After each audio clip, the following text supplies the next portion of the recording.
Good afternoon, everyone, and welcome to El Tol Cockerel. I have a fantastic panel today for everybody, for your liking and for your viewing and for your pleasure. So I will go around and I will start at the bottom and I'm going to say, hello, Ian. Good afternoon, mate. How are you today? I'm really well, Jose. One day a host is going to open the show by saying, I have got some right tossers on the show tonight, but stick with it anyway. But And yeah, I'm really good, and I think we're going to talk about Hearts last night. I live in Scotland, so I was able to nip across to Edinburgh and watch it, and I was a much happier man after the game than I was before it. And that was we can talk about that anyway, Jose. yeah, But we will. I'm thanks for glad that having you're me. here. I'm glad that you're here. And yes, it's important. Context, it's important. We've all watched the game, I believe, but you were at the game, so it's important. Some of the stuff that you're going to tell us today, to me, will be far more important than what I watched and viewed with my own eyes yesterday. Ellie, how are you? Yeah. Well, I can't be accused of being a tosser because I'm a woman. So there you go. Right, but I brought my football because it is a football channel, right? And actually, this football is for a young lad. I bought it for a young lad who I used to take to football, and he lost his brother recently, so I'm going to cheer him up later. Yeah, so I'm on a mission to cheer up a young lad who's only 15, and he's a defender, and he's a very good defender in the mould of Ledley King. That's how good he is. He Whoa. will be. He will be when I finish with him. Come on, you Fantastic, Spurs. fantastic. Right, and Alan, how are you, sir? Doing well. How are you? Yeah, Wonderful I'm not bad. panel. It's for you. It's early in the morning, Alan. What time is it for you at the moment? It's 8 o'clock in the morning. 8 o'clock in the morning, and Wow. you've got family time and everything. So yeah, so thank you for being here, Alan. Oh, my Uh, pleasure. I knew it was early for you, but thank you for being here. It's Yeah, nice to my have you. pleasure. Always great being here. You watched the game yesterday. I did. I Good. So did. that means we're all going to be on the same page. We know what we're all talking about then. hmm Moving up to the top, Adrian, sir, how are you today? Fine, feeling good, feeling very positive about our future prospects. I mean, like looking good. I'm sure we'll talk as to why I'm feeling positive any second soon, but I'm fine. Thank you. Thank you for the invite. Colin, sir, how are you today? I am lovely. Thank you. As everyone else is saying, thanks for having me on. And I'm excited. What a panel you've assembled today. This is going to be a good one. And we've got some fun stuff to talk about. I'm excited. So, Yeah. yeah. Well, to me, I think that what I've been doing, and I've been guilty of this as well, and I think quite a few of us have been guilty. We've been doing shows, and we'd like to do more shows because we enjoy doing them. But there's been nothing to talk about. It's been like scratch ahead time, you know. Mm. But for me, I came back from work last night. I was away on the road for a couple of days. I came back last night. I managed to get home in time to find a link to watch the game on, and sat down, and I thought to myself, how good is it to have Tottenham back? This is when Mm. this is when the game started. I'm not even talking about watching the game now. I'm just like so happy that Tottenham are back. We're gonna have something Yeah. to talk about. Win, lose or draw, we're gonna have something to talk about going forward because we've now got a series of pre-season games. And obviously we've got a transfer window that's currently open as well. So there are actually things that we can talk about. So I am so happy that there was football back with us yesterday. Now, uh, I will start by saying hello to people in the chat, and then we will go into the story of the show. Or sorry, the show is called pre-season debrief. So it's going to be a debrief of yesterday's game. So you've got Daniel Coy says, good win yesterday, but a shame the club are pathetic in the transfer window. Scott McTominay is an effing joke. I've only just seen a link to that just now to say that we're trying to hijack the McTominay deal. How true that is, I don't know. Ryan G says, big up Jose, but then realised, you've done that early, but then realised I had a lot of people on this, and big up also to the panel. Big up, Ryan. Peter Kegayas, our paramedic out in Melbourne. 10 a.m. in Melbourne. And then we've also got Dekaru's in the house. And Dekaru says that he's in the same time zone, a different city. So we've got a couple of people watching us. at what is now nearly 1:15 in the morning. Oh my Oh. gosh. So Committed. thank you very much for watching. Then you've got Shemtam says, good afternoon to the amazing panel with Mr. Bossman Jose Mourinho, Junior Assistant Colin, Mr. Intern Alan, Mr. Ian, and Mr. Adrian. And then he does go on to say, and the amazing Queen Ellie Hoiberg Benton Werner, where when that was a lot of intros, bigger panel than I was ready for. Big up, Shemtan. Yeah. Big up, buddy. He's got finger ache now from typing. Yeah. Probably so. Just a harmless potato says, hello all, big up Her Highness Queen Ellie, Jose, Adrian, Colin, Radkos, and last but not least, Ian. Thank you very much, just a harmless potato. Dekaru also says, and we will talk about the game, it's the whole idea of the show. He says, how good are our youngsters, is what Dekaru said. We will get into that.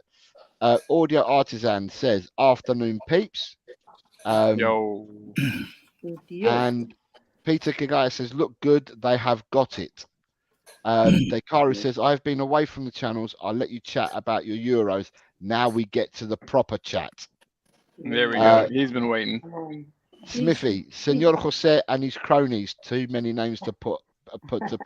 Big love, peeps. In Archie we trust. Heck yeah, in Archie we trust. Hashtag 14. Boom. We've got Malaga Jose. He says, is the outgoings holding us back? I thought there was a plan in place. As for Hearts yesterday, can we get too excited? As Hearts played a B team and youth in the second half. Drew Lalai's here. She says, afternoon all. And then Audio Artisan says, return of the Jedi. So my first banner, obviously, the result yesterday was Hearts 1, Tottenham 5. And just for those that didn't know, the goals were scored by Johnson, 39th minute, Shankland in the 46th, Lancashire in the 55th, Moore, 66th, Spence, 72nd, and the Nielsen own goal in the 80, and I've missed out the last bit. So it must have been the 82nd minute, I think. Now, it was 86, I think it was. Oh, was it? Okay, so Yeah. Ian was at the game yesterday. So I will start with you, Ian, and I'm going to start with the first half. So this was our team in the first half. Yeah. So let us know what your thoughts were going into the game, Ian. Obviously, you was First at the stadium. reaction, good God, who's playing in central defence? I just took one look at that team sheet and thought, who is playing central Adrian defence? has the team sheet look above you. Adrian's got his team I've seen sheet. it. I mean, the second half's team sheet will be more interesting. But yeah, that was my first reaction. And I don't know where, sort of talking in the ground, it was going to be Skip and Gray, and I don't know where that came from. But hell's bells, it worked. And I think, I mean, I don't know where you want me to start here because there's just so much to talk about. So where I want you to start in is, right, you went to the game. What was you thinking before you, on your way to the game? Was you excited to go to the game? What was you thinking was going to happen? Give us a lead up towards the game, please. Well, the football season ended on Sunday, so that was 3 whole days before the new season started. So that was pretty painful. But yeah, look, you go with anticipation. I went with it. I knew that there was a lot of, let's say, top players that weren't playing, the ones that were at the Euros and the ones that were at the Copa America and what have you. So we knew they weren't going to be there. We also know there's been massive talk about some of our younger players. And I was really looking forward to seeing how they did. I was looking forward in particular to seeing Gray. I was looking forward to seeing Bergvall. And I was looking forward to seeing Mikey Moore. That was what I was really looking forward to, because what we saw, what isn't likely to be the team that starts the first game at Leicester. But when you go to a game, it is different to watching a game on the television. You see so much more. And I wanted to see if these kids have got it, because, you know, we are talking about some serious talent in our in our youth and in our under 21s, and you want to just see how they do. Hearts are not a bad side. I'm not sure if it was a B team at a youth team. They only made 2 or 3 substitutions at half time, and then as teams do in pre-season friendlies, they make changes, but by which time we'd absolutely destroyed them between the sort of 46th minute after we conceded that goal and the 65th or whatever, when we were 3-4 up. And funnily enough, we talk about that team, but it was actually the team in the second half that really, really did the business and played handball. But I mean, if you want me to carry on, I'm happy to carry on. Yeah, I wanted you, for you to start with, because obviously you went to the game, so that's why I wanted to start with you. I mean, there were a lot of big positives that came out of it. Austin made one fabulous save in the first half. I thought it was offside. I don't know if anyone got a good view of it, but it was a point blank save. That was fabulous. The real revelation in the first half for me was Gray. Archie Gray. I mean, we knew that he's a midfield player. We know that he is a midfield player, possibly a defensive midfield player, but with the flexibility and an ability to play further forward, as Sarr or Bentancur or whatever can do. We also know he's an emergency right back. If an emergency right back is is what we need. But what we didn't know was he was a right-sided centre half. And the point was, he was absolutely superb. I mean, his stats came up on Spurs Express in terms of tackles won, duels won, accurate passes into the other half of the field. I mean, apart from one moment where he sold Austin a little bit short with a fairly silly back pass, which he shouldn't have done onto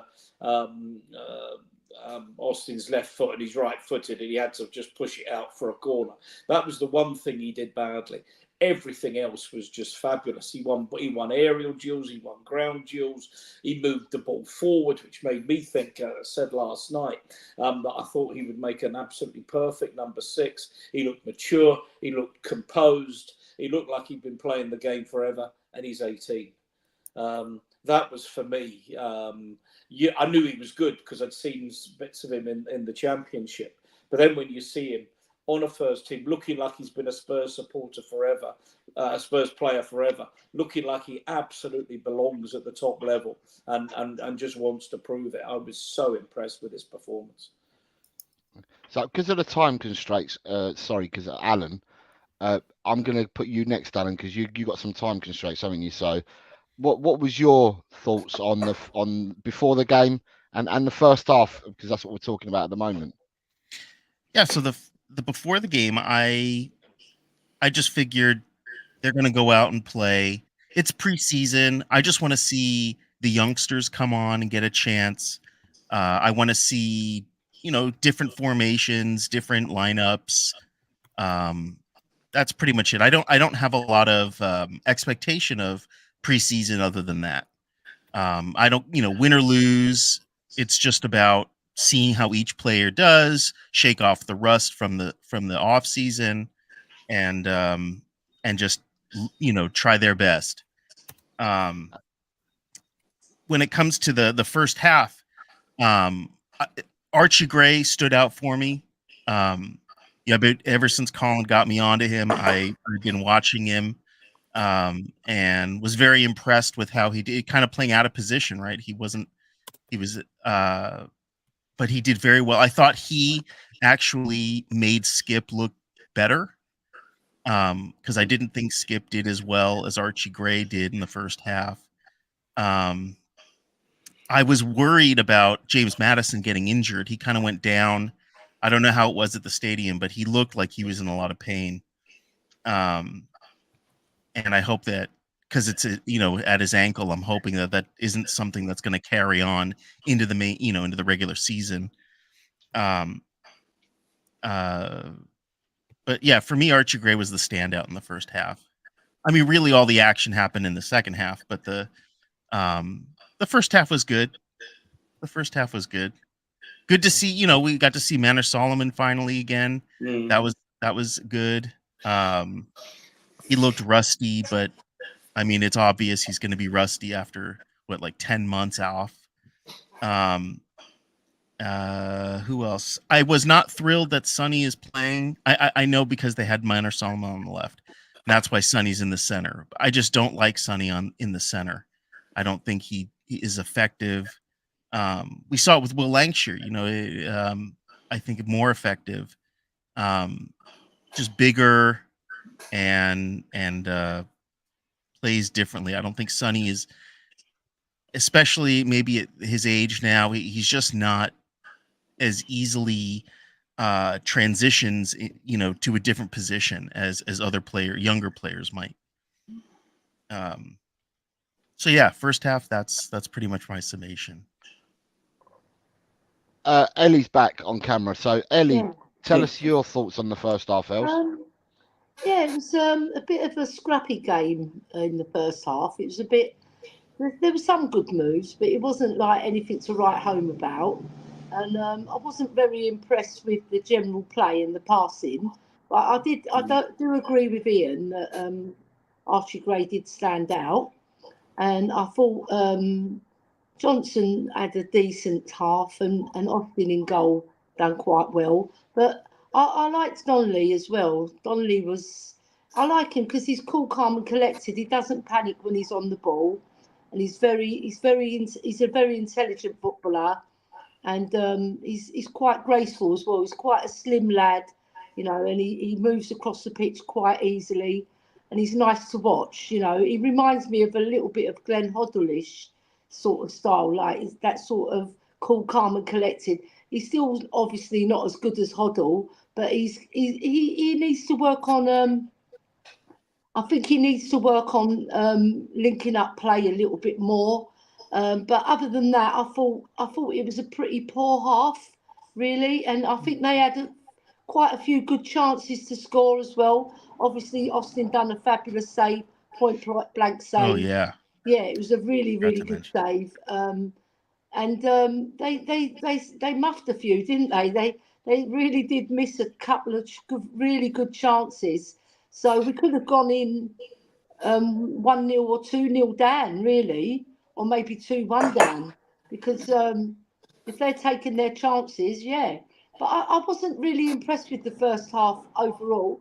Like I said, Gray, he does stand out because it's just effortless, for him. He doesn't have to try. He's a proper footballer from a proper footballing family, and you can see he's got that credential, he's got that ethos in him, and to work hard as well. And even when he made the mistake, you can see it's affected him, which is a good thing, because some players, they do a bad pass and they just don't care. But you can see he did care. I just thought it was an okay half. Nothing special, right? Do you want me to comment on the second half as well? We haven't got there yet. We haven't got there yet. That's my take on it anyway. Okay, Adrian, first half, mate. Well, let's start with the lineup, yeah, because it's the way I think it's the best place to start. Yeah, I mean, as Ian rightly said, the centre pairing of Skip and Gray worked a treat. It was a surprise. Donnelly at left back again, not an unusual choice because Ben Davies is injured, so I think he went with what he had, and we couldn't have the only surprise with the centre back pairing was the fact that Ashley Phillips didn't start to me. That was the only odd thing to me that stuck out. Austin in goal, fair enough. It's pre-season, give him a go. And other than that, without talking about the first half yet, until you want to go into that in more depth, yeah, the rest of the team, it was okay. It was good to see Solomon back. And I'm sure we'll talk about it in detail. He needs a bit more work in his leg, though. The signs are there. Ange really wants to have a look at him, otherwise he wouldn't have played him in that game anyway.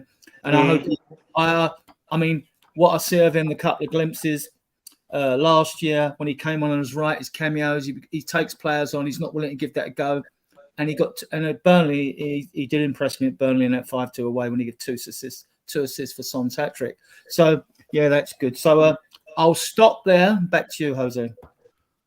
It's Colin. Colin, what did I mean? I know you were working probably at the time as well, so I don't know Yeah, how much of the game you got to see, but I think you got to see quite a bit. But from the messages you I, sent me, I so did. So I okay. tricked him into giving me some like getting me off the phones for the match. I was like, hey, I noticed there's lots of tickets that need filled out. Do you guys want me to go work on the tickets? And they were like, yeah. And so I was able to watch much more closely. So yeah, it was awesome. I mean, like you said, to see our Spurs back was awesome. I guess is what I'm trying to say. To have Spurs back in our lives after a long period without them. The lineup did freak me out a bit, but then it was only upon initial inspection. Then thinking about it a little more critically, like you guys said, players are missing, players are injured. It all starts to make more sense after that. I did think that the first half was a little shaky at times, like Ellie said, but I do think that a lot of that has to do with the formation, or not the formation act, but rather the players that we had lined up out there. Um, we did see some really good things. Like everybody's saying, Archie Gray looks awesome. He just looks like a footballer. That kid looks like you could stick him anywhere on the pitch, and he could do a pretty good job. You could probably play him up front, and he would know what he was doing. He wouldn't look like a total fool. He's just a good footballer. Yeah, no, I was really excited just to have our boys back. There's a feeling of excitement, and you remember, everybody remembers that. Sometimes it kind of gets you through the week knowing that you got Spurs coming up, and I kind of got a taste of that again yesterday, and it's nice. I'm really looking forward to it. Preseason's all about getting your legs back, manager tinkering with things. So I wasn't too upset with the first half. But like Ellie said, I mean, had we been playing a more quality opponent, we would have been down in that first half, I think. But there were also a couple of chances that we missed in the first half. I don't know. All around, I'll just say it was a preseason. It was the first half of a preseason match. It was exactly what you'd expect. But there were players I was especially excited about. One being our boy Archie Gray. All right. So for me, and I wasn't at the game, but Ian was. From what I could see from the stream I was watching, yeah, like I said, yeah, we had football back. Tottenham are back, and I was happy to see that Tottenham are back. And in the first half, the people that impressed me in the first half were Austin's save. Gray impressed me. Donnelly impressed me. I thought Kulusevski put a shift in. I thought Madison put a shift in, and I thought Son put a shift in. All the rest of them, I just think it was workmanlike, in my opinion, from what I saw. With Archie Gray, and I don't want to hype the boy up or anything, but I saw Archie Gray play last year, and I said the one that would be oven ready out of Graham Bergvall would be Gray before Bergvall. And I saw him yesterday, pretty much what Ian said. He won duels in the air, he won duels on the floor. And the thing, he was making tackles and he was winning balls under pressure from their forward and then spinning on the turn and coming out with the ball and then and making the right pass. So he's won the ball, he's bringing it out, and he's made the right pass. So whether he passed forward, all his passes were forward, none were backwards. And whether he passed out to the wing or whether he passed down through the middle, his passes were always correct. Madison's interchange for the first goal was absolutely sublime. God, It was yes. fantastic. The interchange for him to get the setup for Johnson. I think someone's already commented on it, but someone said that Madison looks hungry, and that if that's the case, that can only be good for Tottenham Hotspur going forward for the season if Madison is hungry. What I will say is, I'm going to say there's a few more people that have joined us whilst we were talking, and I'm going to bring up their comments now, and then we can move on to the second half. So you've got Scott M. Good morning to you, Scott. Says not much to take from that game, but nice to see no major injuries. Then says disappointed but not surprised to see that we still have done nothing to improve our team or close the 25-point gap. Destiny 5 is here. Good afternoon, Destiny. Says big up everyone. I would like to see more in Lancashire given a run in the cup. The rest of the kids that played should go on loan and grow, but I think the two mentioned are worth a role. Destiny also says Hall, Phillips, Scarlett and Devine should go out on loan. And and this is Destiny was the one that said it. Destiny then says, I think see a hungry Madison to push for a World Cup spot.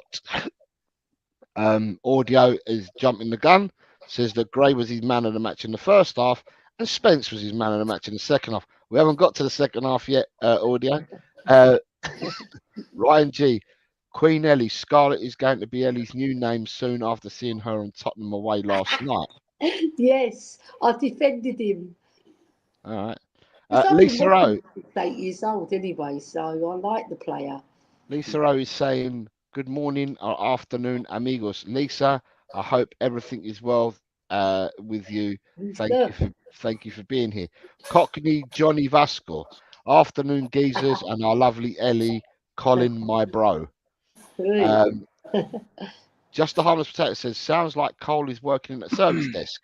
Tickets, incidents, change requests. I've been a mim myself. You get it. You get it. Got Lee Whiskid saying afternoon to us. Hi, Lee. I hope you're well, sir. I hope you're well. Liverpool fan. Big up Lee. Yeah, Lee's always over at Jesse's. We're still upset about that Champions League final, but we won't hold it against you, Lee. Can we have the cup, please? Please. One of the Spurs diehards, I'm presuming is Adrian, says, do not underestimate Kulu's flick for our first goal. I said it was a great move. There was also a move where we didn't score, but that we should have. But they all worked it through amazingly. It looked like something out of a basketball playbook. It was crazy. Dakari says, we've got so many young players. If we can get Madison's son and senior players to mentor, it's important. AJ is here, says, big up Jose. Hi, AJ. I hope you're well, sir. I hope you're well. Tottenham are back, AJ. We've got Tottenham to talk about. And Daniel Coys is, at least we ain't got to listen to Adrian talk about Troy Parrott anymore. Laughing, only joking. Right. So going across to Ian again. Second half team. Yeah. This was our second half team. 11 changes. Yep. Looking I forward might have got Bergvall and Hall wrong. Who played left back? Was it Hall or Robson? I thought it was Hall. Robson played left back. Tyrese Hall was on the left when he done that shimmy. Yeah, so that's why I put Hall in at left back, because I weren't sure whether it was Hall or Robson. But anyway, that was the 11 that was in the second half. Yeah, with Royal and where is he? Phillips. Yeah, Phillips the centre backs. Yeah. With the two centre halves.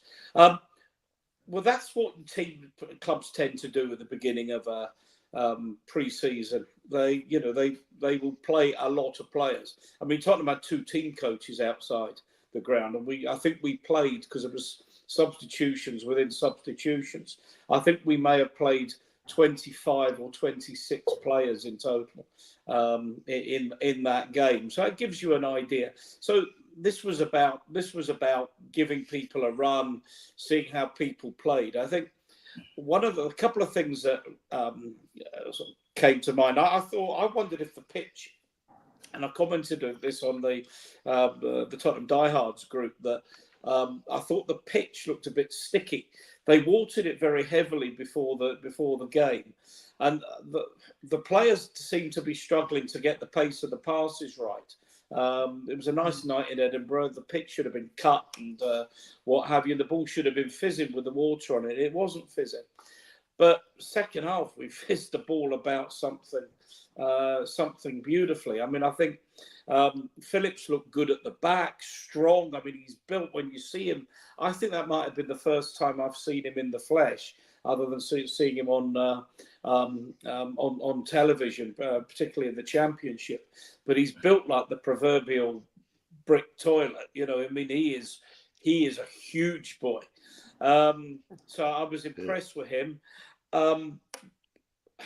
You can't talk much about this game without talking about Mikey Moore. You see him at 16. He's not 17 till next month. His passing is close control. He's another one that picks the right pass. He's got a football brain ahead of his years. He's got skill. He's mobile. He has got everything. I mean, he has got absolutely everything. I I actually expect him to be very involved with the first team this season. I don't see him going out on loan. I think he's one of those players that's going to be around the first team. Hopefully, Manchester City aren't going to go snaffle him off us, because he could be a real talent for at least 15 years for us, maybe even longer. He's got everything. He's got absolutely everything. Bergvall looked good. You know, nice, tidy, neat, without being spectacular. But I think his spectacular moments will come.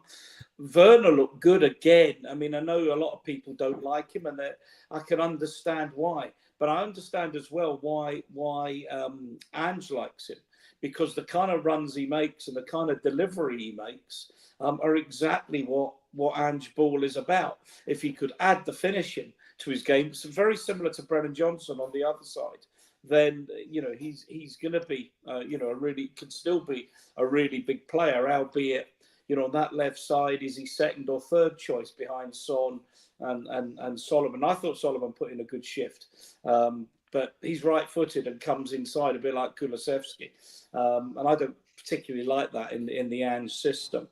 But who else do we need to talk about? First of all, Lancashire. There was the usual social media experts moaning about the sale of Troy Parrott to Excelsior. Was it Alkmaar he went to? I can't even remember where he went. Doesn't really matter. Alkmaar, I believe. Yeah. The bottom line is, if he was scoring goals in the Dutch league, is not scoring goals in the Premier League. C1 Vincent Janssen for that. Yeah, well, absolutely, Colin. And to be honest with you, at 23. He's not going to get. He will get better, but he's not going to get exponentially better to make him a first-team player at Tottenham. So getting rid of him, I think, was the right move, and that frees up the space for Lancashire, because I'm not sure exactly what he's got, but he has some real presence, and he's strong and he's brave, and he's not afraid to have a pop at goal. Sometimes, if you had a criticism of Tottenham Hotspur last season. The ball's being knocked about, but no one's actually taking a pop at the target. The boy Lancashire was superb. Scored a goal, took it beautifully, picked up a knock and went off. Although I've got a suspicion he might have been wanting to give Felipe a run as well, because he came on, and then Scarlett came on for Felipe. I was really impressed with Lancashire, and I think he's a player as well that can be around the first team this season, not one I would be sending on loan. But the revelation was Spence. Now, we bought a player that we knew was a decent player, but whether, again, this was down to poor due diligence, if I could call it, in the old days, because he clearly does have attitude problems. He's been at Genoa, he's had problems, but at Leeds, they had problems. We saw him playing for Forest, but he was actually a Middlesbrough player, and they wanted to punt him out. Conte didn't fancy him. I thought, well, that's okay. Ange will have a go with him. But Ange didn't fancy him either and punted him out. But last night, he was superb down that touchline. Real pace, power, energy. Had an assist, I think, for Lancashire's goal. Scored on his own. If he can play like that, he's a first-team player. He is a first-team player with Tottenham. Absolutely a first-team player, which I actually hoped he would be at this time last year. I was talking about him being the first choice inverted fullback, and Porro playing further forward, because I'm not sure. Although Kulusevski does a lot of great work, I'm not sure that he's the ideal player to play on that right-sided forward role. Look, one swallow doesn't make a summer, so let me not get too carried away. And I'll be interested if he plays and if he starts against QPR, and if he goes on the tour next week to the Far East, because I think that will be illustrative as well as to whether he's come back to pre-season and said, okay, Ange, game's a bogey. I'm going to knuckle down. I want to make it here. Will you give me a chance? And I think Ange is the sort that would say, okay, well, let's have a look. He was superb in that 45 minutes in the second half. And I know someone commented about the Spence being the first man of the match or best player on the second half. Yeah, close between him and Mikey Moore. But I wouldn't argue if someone had, the referee at the end of the fight held up Jed Spence's hand and says, "You're the winner." It was absolutely superb. But as I say, one swallow doesn't make a summer. Alan, Yes. second half. Well, what a difference a half makes in a different squad. My gosh. I think Ian talked about Jed Spence. I thought he gave like a man of the match type of performance. And I saw it's interesting because Genoa didn't want him. He wouldn't even be with us, but for the fact that Genoa didn't want him. And he put on such a display. I'm wondering if maybe Ange kind of gave him one like a come to Jesus kind of moment, talk where, because he does have that attitude issue nagging him. But young players, especially if I know like with American players, if they're never told anything but how amazing they are, and then when someone comes in and tries to give them criticism and they don't take it well, it comes off as attitude. And I'm wondering if maybe Jed Spence is a little like that, where he just didn't get enough of the stern talking to, and maybe Ange is the right person for that. Ange kind of took one look at him and then sent him away. And I think maybe this time, since there are no suitors for him, I'm wondering if maybe Ange had that discussion with him and maybe it sank in. I don't want to get overly optimistic about Spence because it was against Hearts. And, I don't know what his ceiling is. I know when he played for us, the few times that he played for us, he was okay. He's done well in the championship, and he did well for Genoa, from what I can tell. He did amazing yesterday with a goal and an assist, both fantastic, and just in general, his play was amazing. I don't know that he will make it to the first team. Unless he puts in a few more. Like if we see him for the rest of the preseason and he does well against Bayern and he does well against some other teams, then maybe I would say, okay, sure, I could see this guy breaking in. As far as our youth, Mikey Moore, who I think, he's just 16, right? He's not even old enough to go out on loan. Yeah. Mm-hmm. He is phenomenal. Just phenomenal. I mean, how he wound up at Spurs is a stroke of genius for whoever did it. Because I think he makes all the other teams jealous that they didn't have him. And the team that he came from upset, I would say pissed that they let him go. Because I think he's just going to be a generational talent. Will Lancashire, I'm such a big fan of Will Lancashire. I think he's going to be. He looks like a Harry Kane. He plays like a Harry Kane. And I think that he can become the next Harry Kane if he continues down this path. Great disposition, great, overall just great performance. And who else are we talking about? Werner, I'm mixed. I like Werner. I'm not one of his haters or detractors. I like Werner. I don't know that he had the best game. His cross in was very good. He does tend to lose the ball though. He needs to work on that because I think as Solomon gets stronger, he's going to put in a lot of competition for him, and he may wind up third string. Because Sonny will always be first string on the left. So yeah, that's pretty much it. I mean, what do you think about the goal that went in, that Alfie Whiteman let in? Who's that, me? Well, anybody. Well, it was a mistake, obviously, that led to their goal. And The ball landed at the ball landed at Shankland's feet. The goalkeeper had two defenders in front of him trying to block the shot, so the goalkeeper he couldn't see nothing at all.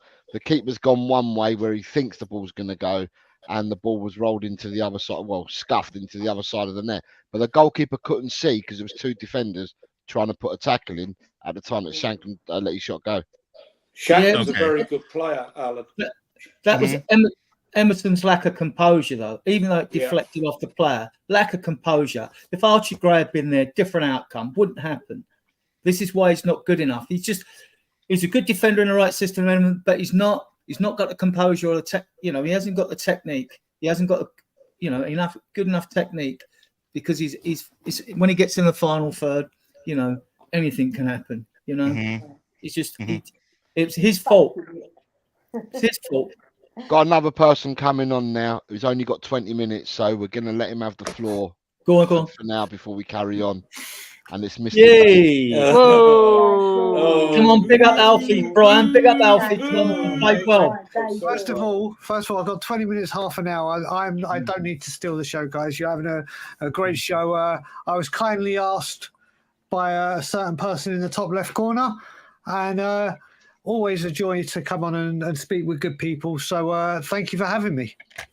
So what did you think of yesterday then, Brian? We're going to ask you because we've had a round robin about the first half, and we're doing a round robin about the second half now. So what was your thoughts, mate?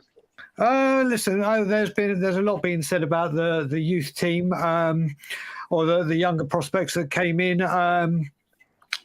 People will know, especially Ian and Adrian and Ellie, Princess Queen Ellie, will know that I do watch a lot of the youngsters. There is a certain person that Ian, who I've known the longest, has heard me speak about for ages in my boy Alfie. And a lot of people are looking at this and going, oh my God, it's only Hearts, which it was, don't get me wrong. But why I was so excited and why I was so happy to see that yesterday was, if you look at the last 10, 11, 12 years of Tottenham Hotspur, the only players that have come through, whether they were a success or not, Harry Kane, we obviously know, Harry Winks, Ollie Skip, and I mentioned this name, he was a flop and obviously he went off, Tom Carroll. Yeah. Were the only ones I would say in the last 10, 11, 12 years that have got through the youth academy, made it to the first team. Whether they've sunk or swum, that's neither here nor there. Yesterday. Well. Andros Townsend. Marcus Edwards. Did Bentaleb play in the Marcus academy? Edwards, I'm not having in it. I'm not having Marcus Edwards put in there because he didn't break into the first team. I'm talking about players that actually made an impact. Maybe you got a point with Andros Townsend and Bentaleb? and KWP, but literally they've come in, and yesterday there were players that have been in that youth team that have played together for a while. Yeah. And everyone has wanted to see them. I, for one, last season was saying I want to see more of Donnelly because I wasn't happy with the midfield three at some point. I wanted to see something different. Wasn't happy with Werner. Let's give this Donnelly a go. Let's see what he's got. And we hadn't. Yesterday we did. Yesterday we saw what they are about. Don't get me wrong. If we're playing Manchester City next week in the Premier League, would I have half of those players playing? Not a chance. Not a goddamn chance. But everyone has been dying to see these youngsters. And now you've seen them. And how good is it after watching a month of England playing boring, defensive, sideways, boring football, going attack, attack, attack. You then get to sit back and watch Tottenham. And whether you agreed with the players or if they've got a future, whatever, you saw attack, attack, attack. So that's all I've got to say about it. The youngsters came on and did very, very well. Yeah. Boom. Ellie, what have you got to say about the second half? Let me bring the second half team back up. I was impressed with the energy, right? The vibrancy of the youth, because they're like itching to prove themselves on the stage. All right, it was against Hearts and it's not the stage yet, but it's a banker because they're playing against men, all right, instead of 18 and 19 and 21-year-olds. right? So there's a benchmark there.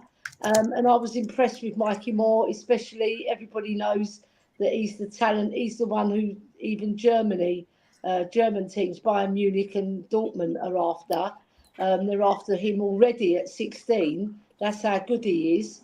But I was excited for Spence to see Spence, because you've always got that thing about Spence. Why wasn't he given a chance? What was it? Was it the discipline? Was it the arrogance? You know, you never know what goes on behind closed doors.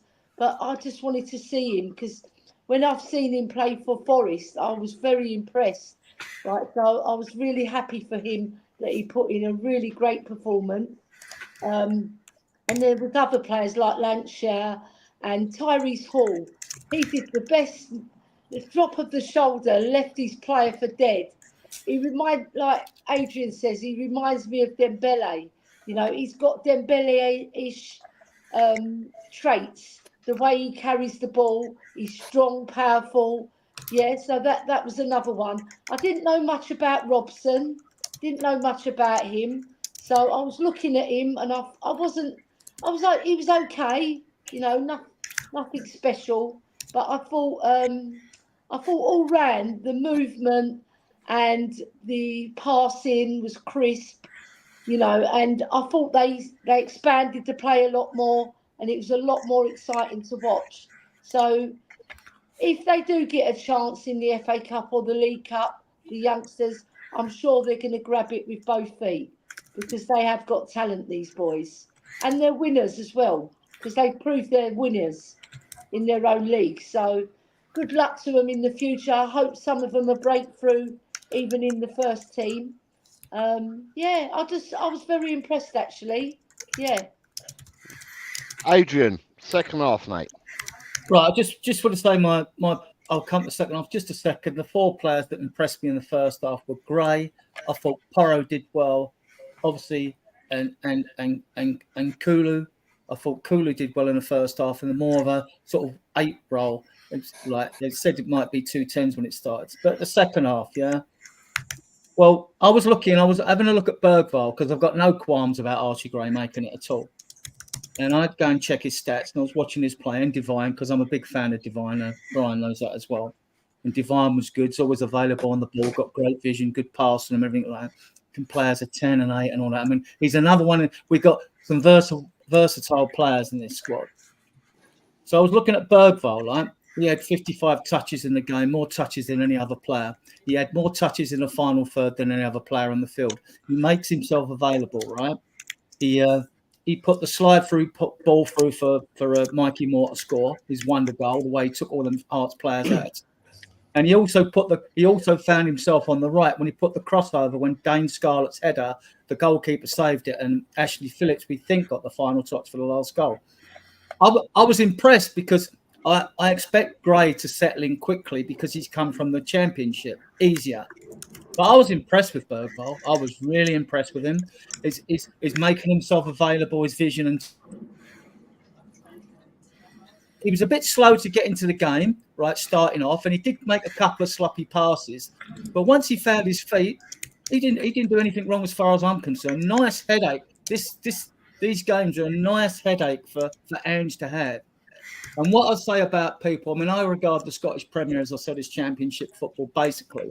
But what fans need to consider, we're talking about the team now, not all the goings on at the club here, there, and everywhere, right? When you're talking about the team, if a player comes on trial for Spurs, what are the coaches and the staff looking for? And this is the way you should approach these pre-season games against teams that are in different divisions. What are what are this coaching staff, and what are they looking for in these players? Not necessarily about the quality of opposition. What you do in a game, what you do in a trial may mean whether you get taken on or not, right? And I see so much good. I really want to see Velez and Lancashire as part of this 25-man squad when it's announced, no matter if we get a striker or not. Because I've got to be honest, the strikers we're linked with, I've never ummed and ahed over strikers so much, because there's a dearth of good quality ones out there. So I want to see Lancashire and Velez kept. Lancashire's got 25 goals. As I agree with you, and he has got something about him. And actually, Velez has got a not too dissimilar style. in my opinion, right? So that was good. I mean, like, I love Divine, right? So I mean, like, Mikey Moore, what can you say about him? I watched him play. I watched the under-21s play all last season virtually. They're an absolute joy to watch. Don't expect the same this season because half of them are probably, a few of them are going to come into that first team squad, I hope, you know. Spence again, right? If it wasn't for his attitude, we may save some money there. So I don't know if Andrew's had a word with him and sat him down and say, look, if you want a career in this game, you've got to be professional. If you're not, there's plenty more out there to take your place. Absolutely. He could save us a small fortune. Tyrus Hall, I want to see more of this kid. I love watching this kid, especially his on form. The way he glides past players when he does them full, like ball carrying 8 number runs he does. Hello, you know, Gaza style, good comparison, isn't it? You know, and Dembele style as well. And like, this is what teams like England miss. They haven't got a ball carrying number 8 who can split defenses, you know. So, yeah, what more? Bergvall, he did very well. If people check his stats out, he did very well indeed. So I'll stop there before I eulogise too much. Can I come in quickly, boss man Jose, just quickly, because just something's come through on my phone from Spurs Express quoting Alistair Gold. It is understood for the past week or so in training with the first team, Will Lankchill had been the most impressive centre forward in the group. So I just wanted to add that to what's been said, particularly there by Adrian. And to add to that as well, Ian, it said word coming out from other reports is that Archie Gray and Bergvall are really impressed in training. So hence the way they both start as well, you know. I think they're going to be first team regulars. And I'm not talking about, people keep talking about first 11. We shouldn't talk about first 11. We've got to talk about first 16. Because you're talking 5 subs that might get a go and a concussion sub. So you're talking about 17 players, you know. So this is what you're talking about. Because otherwise you're being a bit rigid in thinking when you think, oh, what do you make the first 11? No. What do you make the first 16? And you've got 20 on the bench. You know. Colin, second half, Colin, your thoughts? Like everybody said, tempo seemed to increase. And maybe that's due to the subs from both teams. I don't know how many subs Hearts made. I wasn't paying that close of attention to Hearts. But yeah, I mean, considering the players that we had out there, and thankfully they're right in front of me, I appreciate that. I was really impressed with what I saw. I mean, the goals were obviously a lot of fun to watch. Well worked, a lot of them. Some composure in front of goal from some of these young players, which is a really cool thing to see because I think composure in front of goal is something that has let us down in the past. And, you know, I see comments and I'm talking to some people in the chat and obviously you have to consider the opponents that we've played against, obviously. But you also have to consider the players themselves that we're talking about. I mean, it's not Spurs A team versus Hearts B team. It's, you know, it's both teams. I mean, well, I assume both teams have heavily rotated based on how people are talking. I know Spurs obviously were heavily rotated. How many of these players, you know, do we think we're going to see start a Premier League game or even, you know, get into the team? Not that many. So yeah, I mean, with that in mind, it was great. I thought everyone, you know, talks about Spence and how he was good. I liked Phillips. I liked what I saw from Phillips in the second half.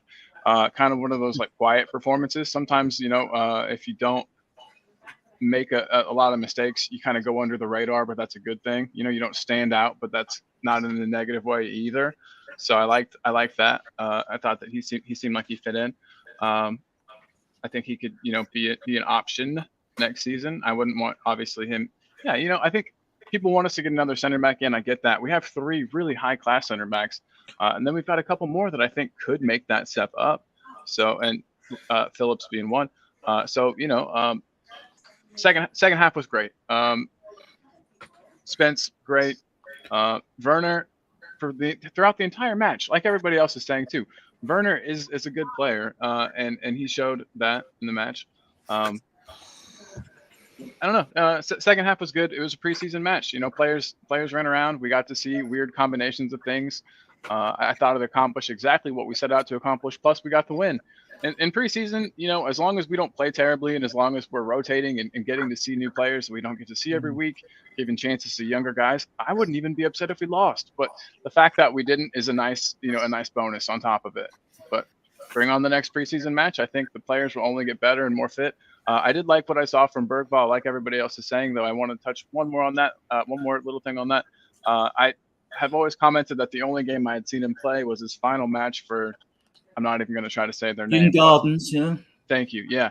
And it was dull as dishwater. He looked so uninspired, and I was afraid. I thought to myself, oh, this is the guy that we've been hyping up. Like, what? But then you factor in some things like, it was his final game, probably trying to avoid injury. And his heart probably really wasn't in it. And you saw that his heart seemed more in it at Spurs. He looked like he's got the chops. So I'm excited to see what he can produce throughout the season. Colin, it'll be interesting, won't it, to see, because we don't know who's going to be coming in, and we really need to get players in within, it's about 4.5 weeks till the season starts, but the transfer window goes for 2 weeks into the season, to the 1st of September. It'd be interesting to see who Ange brings in. 30th of August. Yeah, and then what youngsters get game time, either first and second half, with the 2 games against Bayern, because that will be a step up, even if both teams won't go totally all out so close to the season, injury wise and all that. So it'll be so I just think it's going to be interesting. I mean, I'm pleased with what I saw. I think there's reason to be happy with what we saw. Obviously, don't get carried away, as Ian said. One swallow don't make a summer. But what I see yesterday, and if we can consider Hearts sort of championship, whereas I wasn't certain watching all them under 21 games last year. I'm more certain some of these players that played yesterday can come through and be part of this first team squad. When you're surrounded by first team players already, it elevates you, I think. It allows you to have more, you can be more calm because you know the people around you are doing their jobs. You know that you're playing with professionals, with experience. So I think that's helped these young guys. And Angie's going to have a big pool to choose from, isn't he? If we bring a few signings in, which we expect, because we get the 2 bench sitters, which were Spence and really Spence and Reguilon, right? If you take if the other 4 go, if Gil, Lo Celso, Emerson, and Højbjerg go, those 4 got to be replaced. So you're still looking at bringing 4 in. So Ange's he's going to have a nice selection headache, But we'll see. I mean, we'll see in case we don't know if the club have got intentions to loan these out. Like, you can't loan Marky Moore out. He's not 18. I don't think you can do that. So we'll see. This centre forward thing is really interesting. Sorry, Jose, I'll probably interrupt. This centre forward thing is now really interesting because he's talking about Tony and Manchester United, McTominay talk, that Brentford are now willing to consider offers of under 50 million. And Tottenham are not willing to go as high as 45, but you're starting to come into a price range where you might negotiate. I don't know. There's no one jumps out. Yes, I mean, unless we could get Isaac from Newcastle and send and send Richarlison there in part exchange. It's hard to know where the forward. The Jonathan David thing as well. I don't know much about him. Yeah, it's been an underwhelming transfer window as of yet, hasn't it? We've brought in 2 exciting kids, Gray and Bergvall, but you need at least two or three top quality players to bring in to make this an exciting window.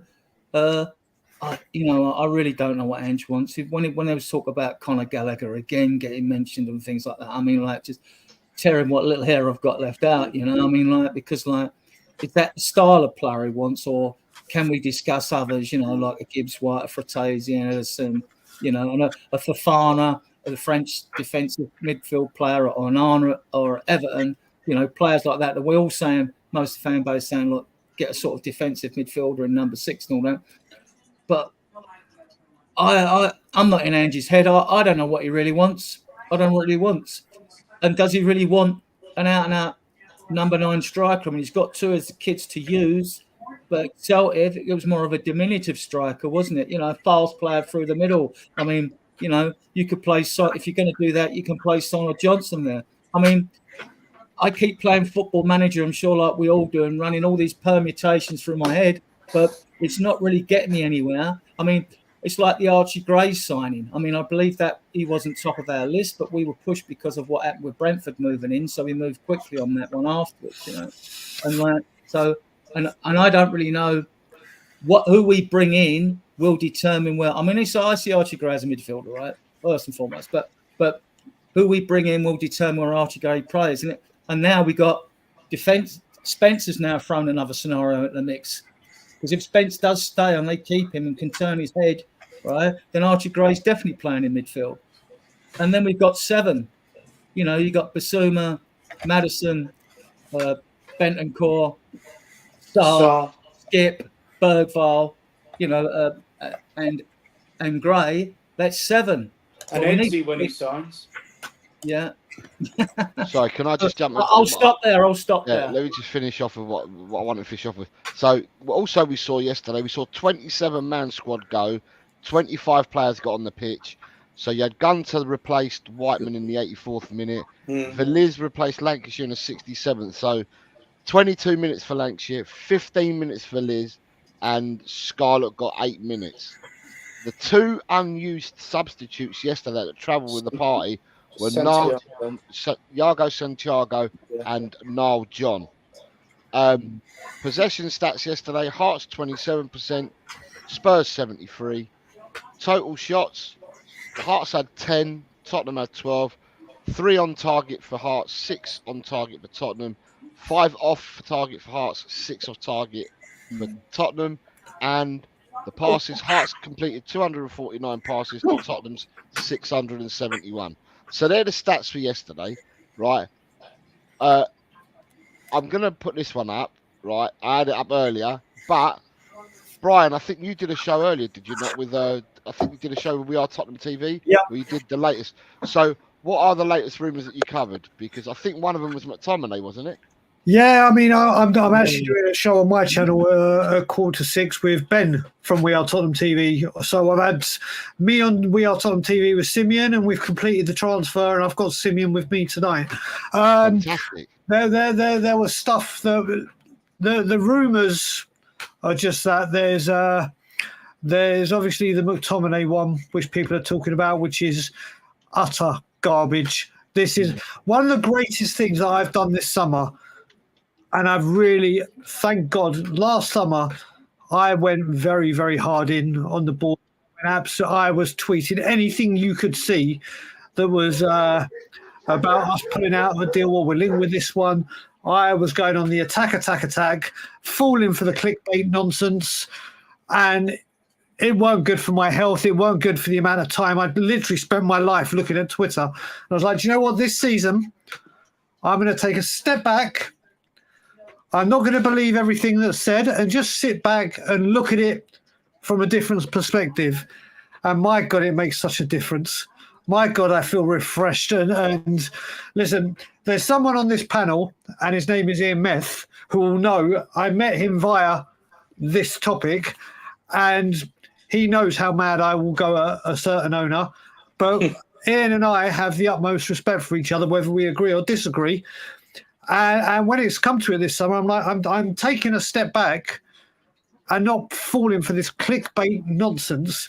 And Scott McTominay is, I put it along that can join the BS Express with Conor Gallagher, for as far as I'm concerned. These rumours are just nonsense. The Tony one we spoke about, and obviously my number one pick, Gyökeres, who I just adore. I don't think that's getting over the line. I think there is interest, but there's no way we're going to pay the money. Tony is an interesting one. It's got the David Raya deal last year with Arsenal, and that's what it's got. The traits of that they put the price up that high, and then realise there's been no nibbles. Okay, we're going to have to come down, and you have to say if it goes much lower, if it jumps down into let's say the 35 mil. That Spurs will be all over it. Spurs will be all over it. You're looking at Jonathan David at 25. And as much as I think he could do a job at Spurs and around quality do it, if you had said Ivan Toney for an extra 10 million, Toney may be older, but you go Ivan Toney immediately. It's silly season for rumours. It really, really is. Not really. There's not. At the moment, it's all just ITKs and whatever, trying to have their clickbait stuff. So I don't think there's really much coming through on the outgoings or ingoings right now. So with that, I've got this question that after seeing yesterday's game. So for a lot of us have heard about these under 17s and the under 21s, and we've heard all about these youngsters that we have at the club. There are some people out there that I know that watch the youngsters quite rigidly, so they know more about the youngsters than say someone like myself. I don't watch them every game, but there are others that do. So for all of us yesterday that watched the game yesterday, we actually got to see our youngsters in the flesh, got to see them play in that. So will these gems, and I put a question mark, are they gems? That's not a question mark. Will they save us money and improve us in the long run? Right, let me just quickly go with this because I'm going to have to leave shortly. Okay, yes, I'll just give you a few snippets. I would say let's just take Lancashire to start off with. I've been a fan of Scarlets and said, this guy, there's a player there, he'll break through. And we were all talking about Lancashire possibly going out on loan. There was even rumours we were open for bids. And then Tottenham literally shut that down. He signed a new contract. Mm-hmm. Right now, I think Lancashire's got ahead of Scarlet. Scarlet's had a few loans. Whether they've worked or not, or he's applied himself correctly, I don't know. But I think Lancashire is now someone that's actually playing himself to at least be amongst the within the first team squad training, and then see what he can do till January, and then maybe open up to a loan in January.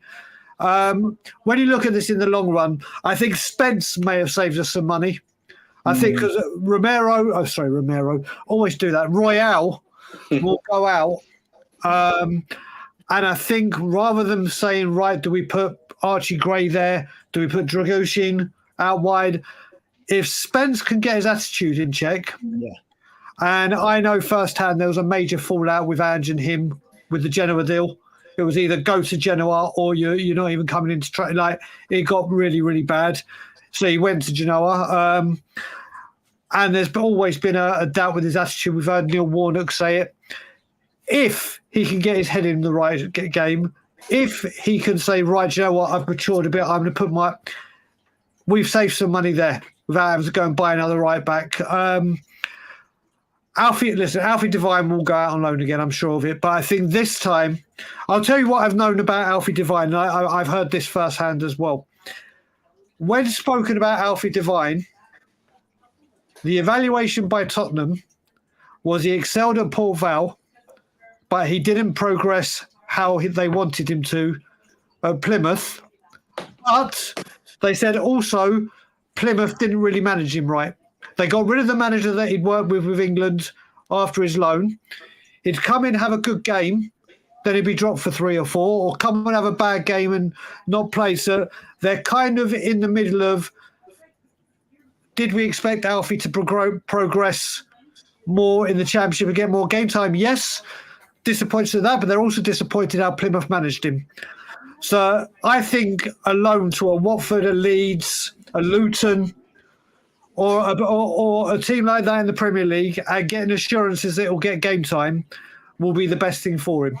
I really do. And if he stays, I'll be delighted. But I think he needs one more loan period and then he'll be ready. He'll be good. There are players there. But when you say in the long run, it's a real hard question to say. Is it say if it was to say, have they saved us money for this season going forward? I think the only one that may have saved us money is Spence. That's the one that I think may have saved us money, because the rest I think will be around the first team or at least getting a season-long loan. But for the instant impact, I think only Spence may have saved us looking for another right back. But on that note, guys, I'm going to let you go because I need to start preparing everything. Julio, thank you for Julio. Julio, Jose, Jesus Christ, mate. It's been a long day. Where are we signing him from, Brian? It's been a long day. It's been a long day. Guys, always a pleasure. Colin, a pleasure. Adrian, always a pleasure. Everyone in the chat, have a great day. And I'll just leave it. And as always, and get over at 5:45 in half an hour. Get over to Brian that we are Tottenham. We are Tottenham on tour. Tottenham on tour. As Ben says it when we're together, we are Tottenham on tour. Okay, we So- are so Tottenham there on you go. tour So, in half an yeah. hour. Get over and watch him. Cheers, guys. Cheers, See you guys. later. Bye bye. Do See you, you know, buddy. I haven't heard this McTominay rumour at all. I have to tell you, I'd much rather have McTominay than Gallagher. Mm. I quite like McTominay, maybe because I'm biased because I'm living in Scotland and I'm half Scottish, and he always does a decent job for them. I quite like him. He's got an engine in him, and what have you, a bit of experience to alongside some of the kids that we're gonna, I think, blood over the course of the season. I'm not getting any and I see in the chat there's not many like him either, but I'd rather have him than Gallagher. Well, we're waiting to see, aren't we? When we hear that, like, terms have been agreed with a player, then I might get slightly excited. And when you know that we're then talking to the club, you know that terms have already been agreed with a player. And we've just been linked with so many. I mean, like, that we'll cover tomorrow as well, Ian, as it happens on our Adrian, would you be happy though if we sign McTominay? Because clearly a lot of people won't.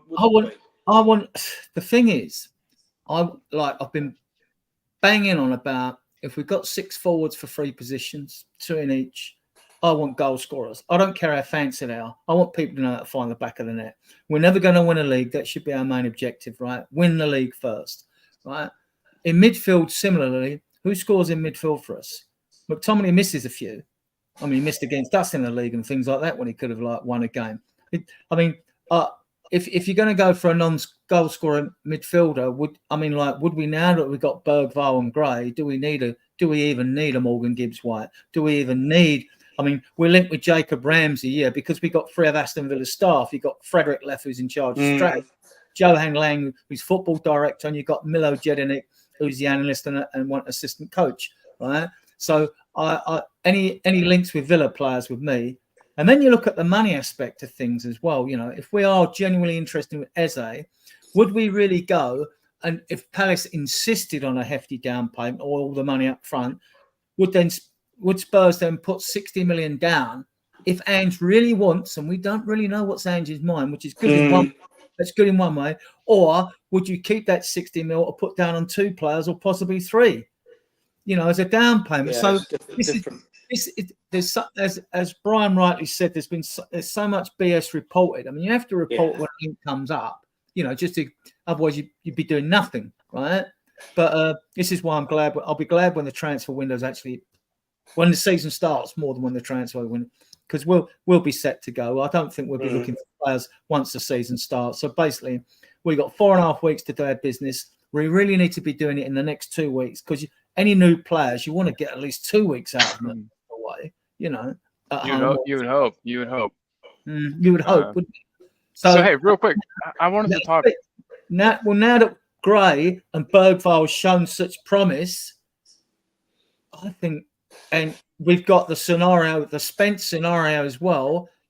Yeah, it does throw your faults. I mean, it just confuses the issue, to be honest, because we really don't know. I can't wait to see Spence in the upcoming friendlies. Then we'll get a good view of how he really is and if he has a chance here. But the chairman's entitled to say as well, if you've got these talents coming through from the from the youth teams and the under-21s, why do you want me to go out and spend 60, 70, 80 million when you've got a player coming through? If I'm not going to spend 80 million on a 28-year-old. I might spend it on a 22-year-old, but you've already got a 22-year-old for that position or an 18-year-old for that position, who people are saying is a generational talent. And this is where a lot of clubs don't really think the future through.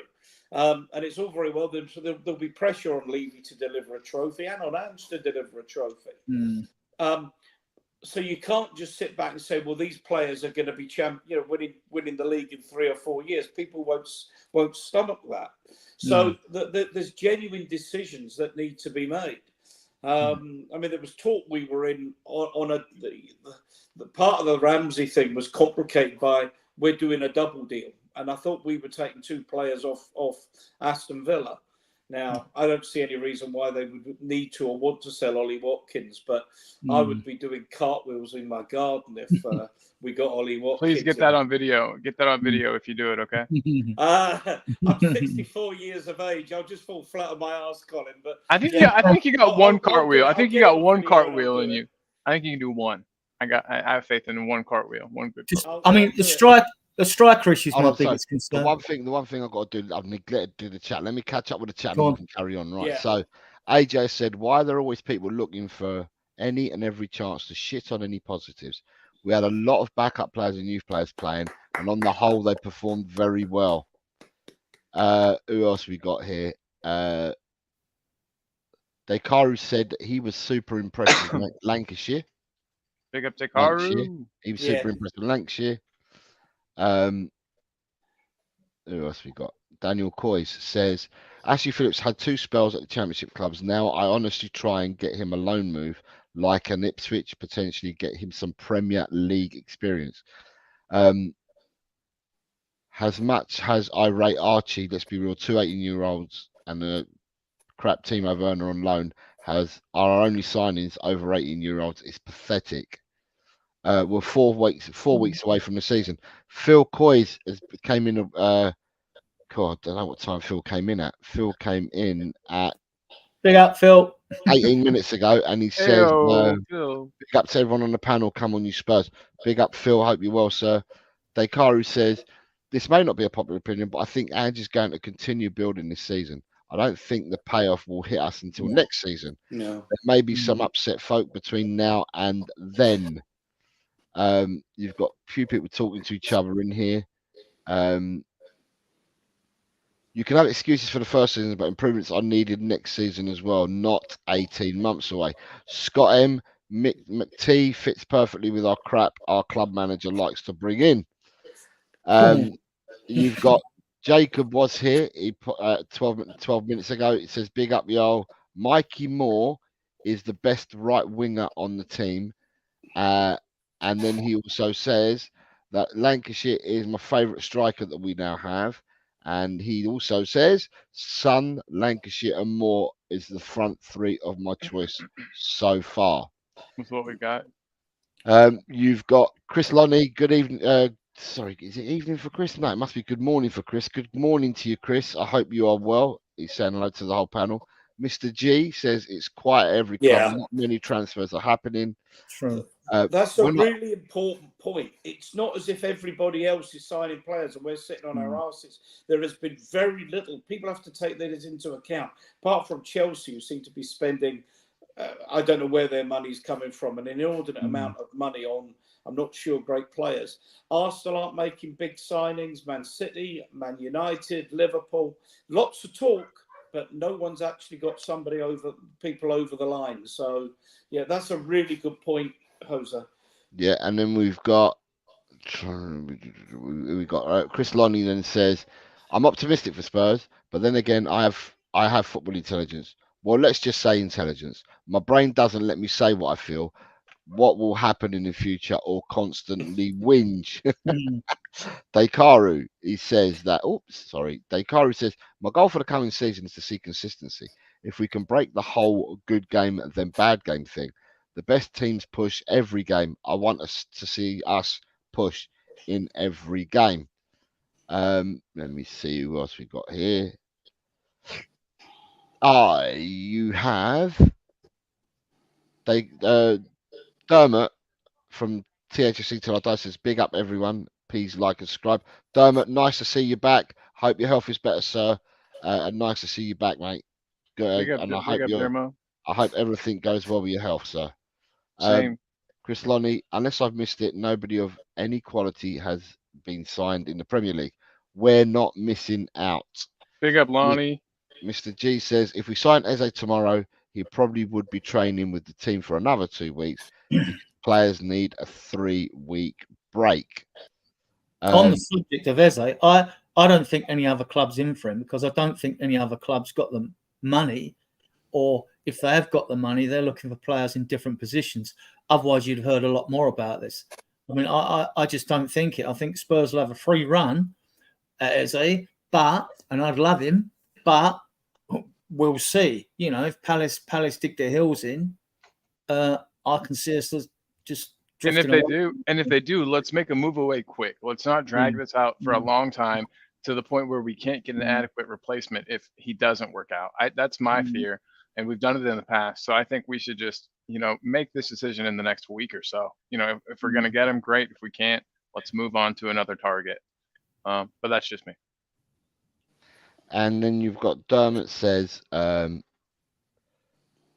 last night for myself was very encouraging. The kids was brilliant for me. Spence did very well, but pre-season, all for getting match fit and ready for the season with the Euros transfers. I think it means with the Euros now over, transfers will begin to happen. And Daniel Coys has come in and just trying to remind him. I says, Man United are doing business. What are you talking about?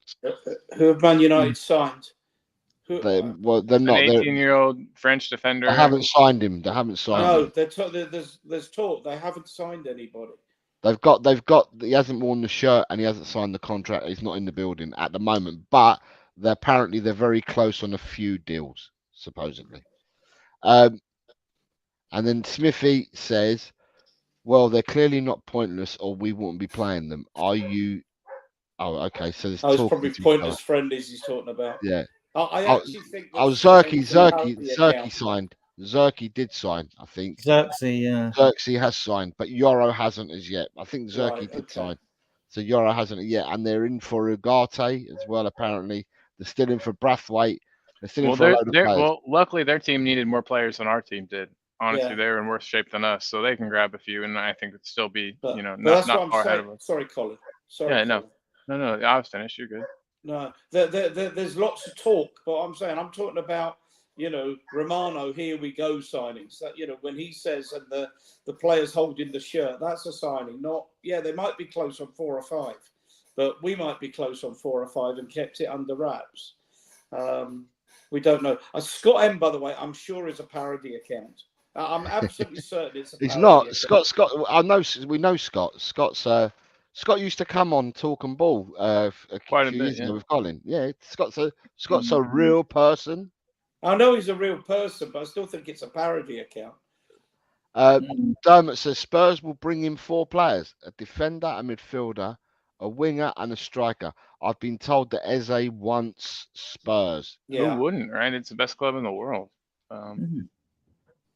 And Daniel says, what are we close to signing then, seeing as you're talking down Man United's business? I'm not talking it down.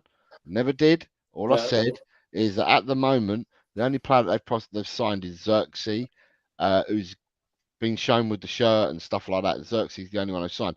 They are rumoured to be doing Yoro, Brathwaite, Ugarte, Amrabat. So there is talk about other players, but they haven't finalised the deals and shown them with the shirts, and they've come in with the building. But we have gotten 2 youngsters that were being chased by teams that were much. Well, I don't really know how much Archie Gray, but in Bergvall we got a player that was it Barcelona or Man United was looking at. We got like a generational talent perhaps in this kid. So we've gotten that transfer over the line.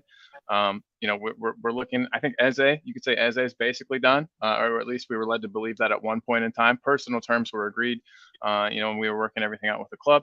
I mean, so you could say that's close, Daniel. I don't know. I just think it. We've got some potentials as well. I'm trying to get this right on the camera. Who said that? So Smithy says, I honestly can't believe that people are saying Archie showed nothing last night. I Who's think saying that? he's talking about not probably this show, but the shows that have been going around. Well, I won't go to them. Simple as that. Dekaru, sorry, let me just catch up with chat. Dekaru says, I'm not a real person. The one time I came onto Talk and Ball, I was an imposter. Jesus. Jacob is saying Dortmund was in for great in the last 12 months. And then Jacob is also saying they buy young talent to sell for 3 to 4 times what they brought. That means they also think Gray can be a top talent. Right. So just because I've let my guests all talk, and I wanted just to say on the transfer front, the Ivan Toney thing, I totally agree with what Brian was saying earlier. But I said this a long time ago, didn't I, Colin? I said that my thoughts on Toney is that they may want 60 million. They ain't getting 60 million. And what will happen is as the window goes along, his transfer fee will come down.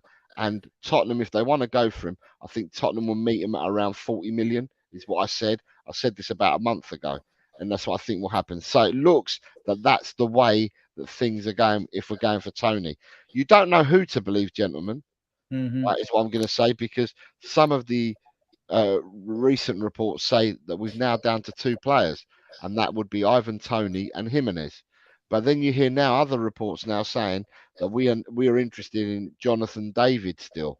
So some of those have to be smokescreens. This is the typical Paratici. Amido recommended Omar Mamouche of Eintracht Frankfurt, who is as fast as hell, can play across the front three. Reckon he's the next Salah, but he's going to say that because they're both Egyptians, right? So he was another one. You still got Albert Gudmundsson at is it Atalanta or Florence?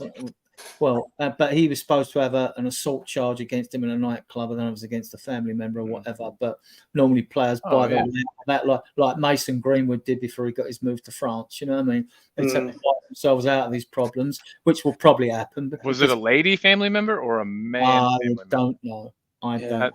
That just makes a difference. If it's in a nightclub, you know, you can imagine it's a fight or something. You know what I mean? In which case, family scrap. A few grand would sort that out, I should imagine. He does look. It's your family, whatever. You're allowed to hit your family, I think. Yeah. The men in your family. There are about 6. I don't think centre back's an urgent problem with us. We've got 3 good ones when they're all come back. Like then you've got say Phillips, Dorrington's great on the ball, left footer, but he's recovering from injury. And by the end of the season, when these players are a season older, depending on how much if they get game time, Vuskovic is coming in as well. So. I don't think that's left back. Now, left back, when we were linked with that Bradley Locko, that got me going. I mean, Jose's watched him play in youth international games, so he knows a little bit about him. I watched the video on him.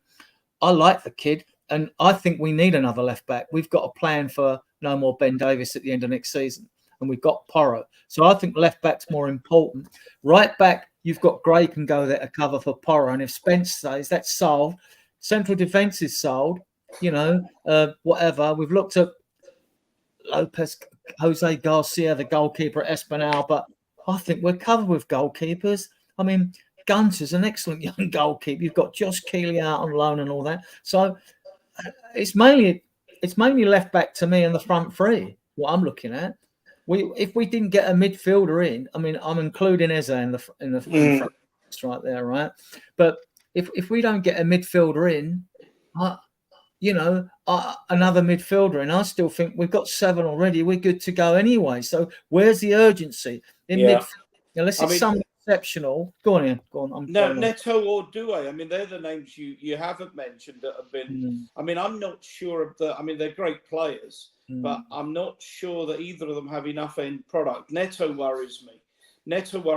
Simply because of his injury record. Yeah. And again, he's another one. They're talking about 60 million. And Spurs are talking, 40 million. But I still worry that he's no use if he's on the treatment table. I don't think, and I honestly don't think we're going to spend a bulk of our money for the money that they want for Desiree Doué, right? We're not spending that sort of money on that player. He'll go to PSG or Bayern. Yeah. You know, he'll probably go. He's in France. He's 19. He'll probably go to PSG. They got the money.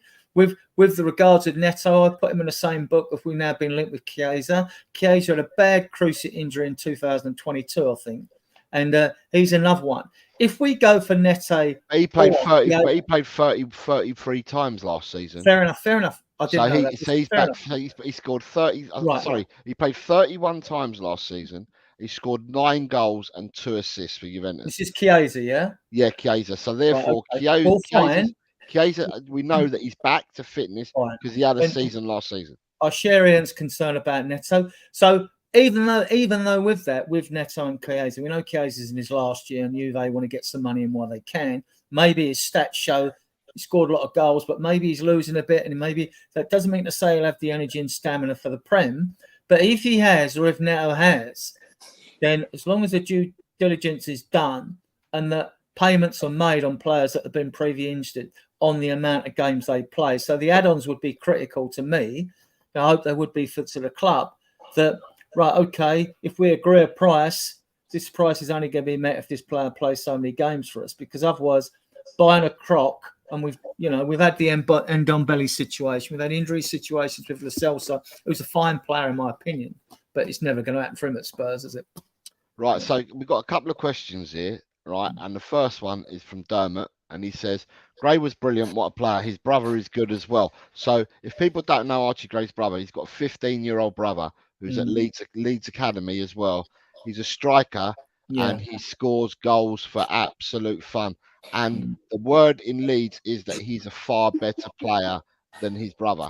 That's You always get that hype. You always get that hype. That's what they're saying in Leeds. And then he I says, remember watching his Frank Gray play for Forest, and Eddie Gray play for Leeds, And then it says, the question to the panel is, do we have a version of the class of 92? Not getting overexcited, but what do the panel think? So I think he's referring to all the youngsters that we've got at the moment. Should we be excited? Or are we getting overexcited? What do the panel think? Ian, I'll come to you first.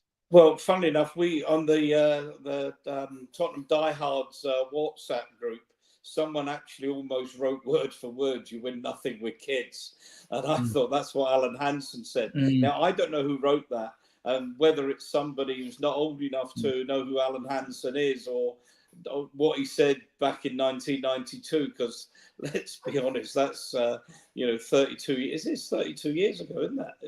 Have I got my maths right? Yeah. It's 32 years ago, isn't that? So, you've got to be of a certain age to know what that's about. Are we getting excited? Yes. Are we entitled to get excited? Yes. The game is different to what it was in 92. It's very different. Particularly the amount of money that now is being spent on top class talent from around the world that wasn't there. So you could bring in top British players, English players, and see them succeed in a way that you probably can't now. You can't put in 5 players from the kids and expect them to go on and win the league. But I think we're entitled to be excited. I think we're entitled to be very excited, and I think Adrian actually nailed it earlier, that I would hope at least 6 or 7 of them are going to make, or maybe 5 or 6 will make that 25-man squad. The players of Lancashire and Moore and Bergvall and. But they don't have to make. Can I just say, they don't have to make the squad because they're under 21, so they'll be in the squad. They'll be on the B list. They'll be on the B list, so they won't have to be named in the squad. So that's the luxury we have. We have a luxury that we've got youngsters that don't have to be named in the squad. So therefore, your squad can be deeper than 25. And I want 7 to make it, because Man United had 6. You had Beckham, and Giggs on the wings. You had Butt and Scholes in midfield, and you had the 2 Neville brothers, right? So they had 6. You won't include Roy Keane in that because he was transferred in, wasn't he? Right. So I want at least 7 of them to make it to our team. Could it happen? As I said, I've watched academy games. Used to go and watch reserve team football back in the day. And I've watched academy games. The season before last, this team, the academy team, were nearly relegated, right? I've never seen such a transformation, and Paratici needs to take a lot of credit for this in such a short time. And these are the best, and I think people will believe it after last night's result. I know it was a Hearts. I know there'll be detractors and a sneer, right? But this is, and we haven't seen them all. And I want to see Santiago because I really like him, and I didn't even get on, right? So I want to see him playing one of these games, and we'll see who gets game times. But these are the best crop of youngsters I've ever seen at this football club, and I just believe, and I've been saying it for a while, and I've been a big fan of Mikey of Alfie Devine for a long time, as is Brian Daigle, but Mikey Moore, close ball control, the way he glides with the ball, the way he just seems to have no fearless, take players on, go past them. He is, to me, already is a generational talent. I just believe he's just a phenomenon. He's a freak. In the under-21 game against Croatia, I think he scored a hat-trick. In something like 14 games he'd scored, or 17 games, he'd either scored 14 goals in 17 games or 17 goals in 14 games. Right, I don't know what his stats were you finished the season with, But and you want, and there's no wonder where other clubs are in for him, and they'll try for that. We do it as well when it goes to nick other clubs' players. We try to get them when their contracts run down, because I think, and I can be corrected in the chat or elsewhere, that when you get a 2-year scholarship at 16 or something, I think you're only allowed to sign a 1-year professional contract. Correct. And if that's correct, then that is when other clubs, there's all waiting like praying mantises. And we do it with other clubs as well. I mean, Lancashire went from Arsenal, we'll let go by Arsenal, he went to Sheffield United for virtually nothing, and we paid, he was 17 at the time, Lancashire, still very young. We'll do about 2.1 for him. Yeah, 2 to 3 million. It was either 2 or 3 million. It was 2.1 we paid. 17-year-old, which we would have never done in the past. Yeah. When Dean Restrick left the academy set up, they had a strict pay structure there. Paratici come in, they said, look, this is no good. You want the best players, you got to bung some money around, you know, pay them better wages. And that's what they've done. And now they're recruiting. And you look at them when they come in, you look at these kids when they come in and they go and see our training ground. And I posted a video today everywhere, and all the Facebook groups I go to, our WhatsApp groups, yours and all that. Go and watch the short 2-minute video of Archie Gray and Lucas Bergvall giving a tour of the Spurs stadium. And you watch their faces and the things they say. And you get all these, you know, so-called pundits on Talk Shite Radio or Sly Sports, right? You get all them, right? They come on, right? And they start saying, oh, well, players only go to Spurs for money and all that. Well, Son isn't there just for the money. Son loves the club through and through. He's 100% Spurs. He's got blue and white blood in his veins, right?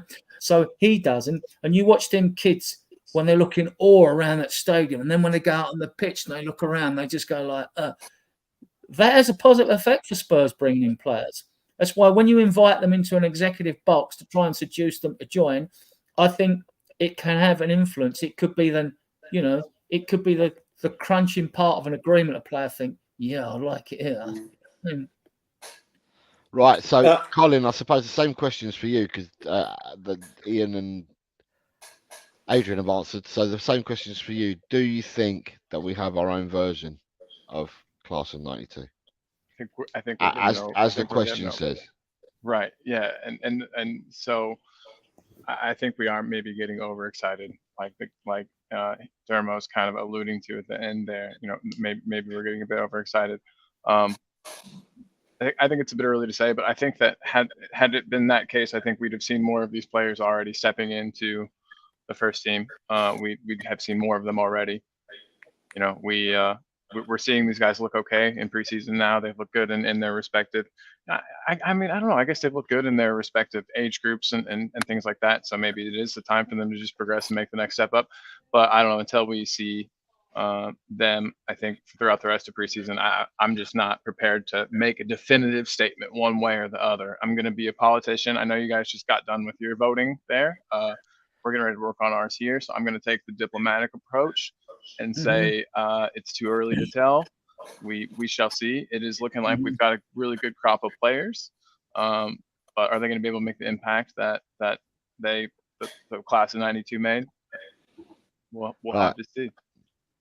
So Adrian, have you got, like, can you do this in a nutshell in 3 minutes? Because you've got another question there, because I'm just wary of time. It says, could you explain to the room how transfers work, i.e. paying a fee versus paying upfront release clauses, the financial differences and effects? So just a quick 3-minute run through, because otherwise we can go on for ages. There's a quick way to do with transfers. First of all, you have to agree that a player wants to come to the club. Then you have agents, but you don't also have agents now. Clubs can also employ intermediaries as well. It can get complicated. It's not necessarily just your club, the player's agent, and the other club. Sometimes there are other intermediaries involved in which I'm not against. If you want to bring 3 or 4 players in, you don't have to be stuck down to 1 or 2 members of your staff to do it. You would need a group of people to do it. So basically, it's simple. I mean, you just go, didn't you? If you agree a fee with the player and the agent, or the agent and the player says yes, he doesn't mind coming, right? Then you approach the club. If they're willing to sell or not, then if they're not willing to sell, you have to have more money to tempt them to sell, don't you? And if not, and then it's structure of payments. Basically, most deals are structured over 5 years. The loophole where you could do it over 8 years, which Chelsea didn't break no rules, on getting players in that are 100 million and all that. That rule's been changed. You can sign a player for 8 years if you want, but you've got to pay that transfer fee over 5, right? That's the way it works. And it's either done on down payment, you'll pay a down payment, and the rest will have to be paid up over the length, usually of the player's contract. So it's as simple as that. But all parties have got to agree, obviously. And there may be add-ons, like it might be on games played, if it's a young player, if he plays for his country, blah, blah, blah. There may be all sorts of add-ons. If it's a striker, it might be on goals scored. If you reach a Champions League final, you've got lots of all these add-ons now and that's it, guys, really. Right, so just catching up with the chat. So that was that question answered, Chris. You've got Donna's here saying, Wagwan, Mr. Colin, Mr. Stroker, Mr. Jose, Mr. Meth. You got John, afternoon, marching on together from Big John Garside. Chris Agambar says, what a lineup on the panel tonight. Thanks, Chris. Hi, Chris. I hope you're well. Right, you've got Talking Ball, which is Colin, has got an anime channel, and he needs to get 50 subs in order to do some shows. And I know that a couple of people here might have subscribed. I know that Peter Kagayas has subscribed, and possibly Dekaru. But if anyone wants to subscribe so he can get this off and running, he needs 50 subs. Don't have to watch the content if you don't like anime, but it would help Colin to do some lives. I think you can even mute the channel. You never even see it. I'm at 38 right now. It's 12 more is all I need. Can I just say to you, I didn't say to you, I sent you a message. My daughter subscribed to you last night. She's expecting to see the content. She loves anime, and she says that she wants you to get content out so she can watch it. Definitely, that's awesome. Mr. G says, if the players are expected to leave, we will have a lot of wriggle room on non-homegrown players. Really super fast question. Do you think that we lost a value, like some of the value on Emerson last night with his ridiculous error that gave away the ball for the Hearts' goal? That was so bad. His trying to kind of play around with the ball a little bit, look a little cute, and then ended up losing it right after. I don't know. I think hope Milan weren't watching that. You got Dan from the Hotspur Hood says, and if we win nothing and buy kids, Romero, etc., will leave, and then the kids will get better offers from clubs that wing things. It's a catch-22. We need players now to win. Loyalty is few and far between. I hope you're well, Dan. Daniel Coyes is saying, when I see a class of 92, that's when I know people are getting overexcited. Jesse says, afternoon all. Good afternoon, Jesse. Scott says it's insane to compare. I don't think people were comparing, though. I think people were saying, Man United had a class of 92. Without getting overexcited, do we have something similar on board? And what I will say to it is that with the class of 92, they were all in the same team. Right, so we've got players that have played for our under 17s and under 21s. We have differing ages. They were all in the same team. So they were all in the under 21s or whatever it was at the time in the youth team. They were all in the same team. We have players in youth teams that are different ages, though. So they vary from 16 to 20, where they were all the same age.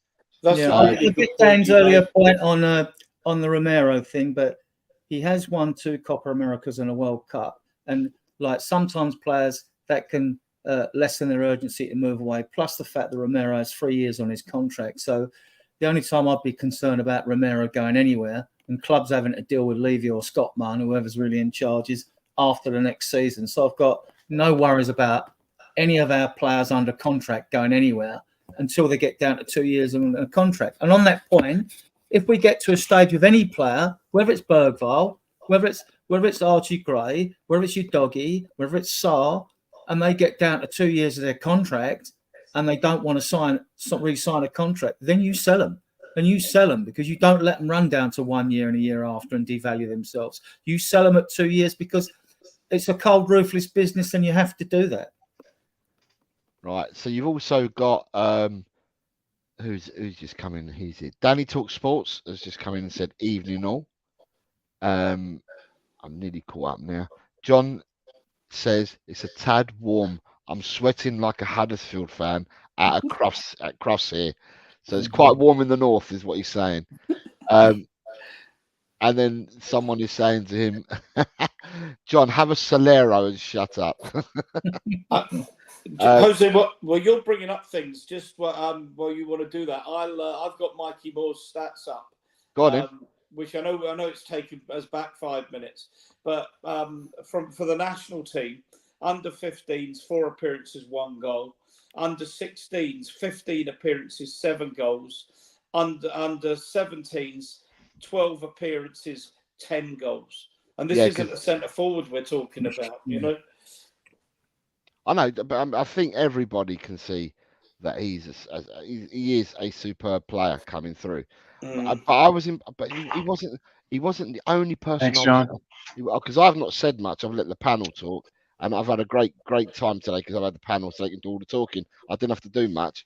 You just get to hang out. It's great. Yeah, it's brilliant. Just letting everyone with their words of wisdom, and that's been brilliant. Just letting everyone go on and talk. I've been quite happy to sit in the background and listen to what everyone's got to say.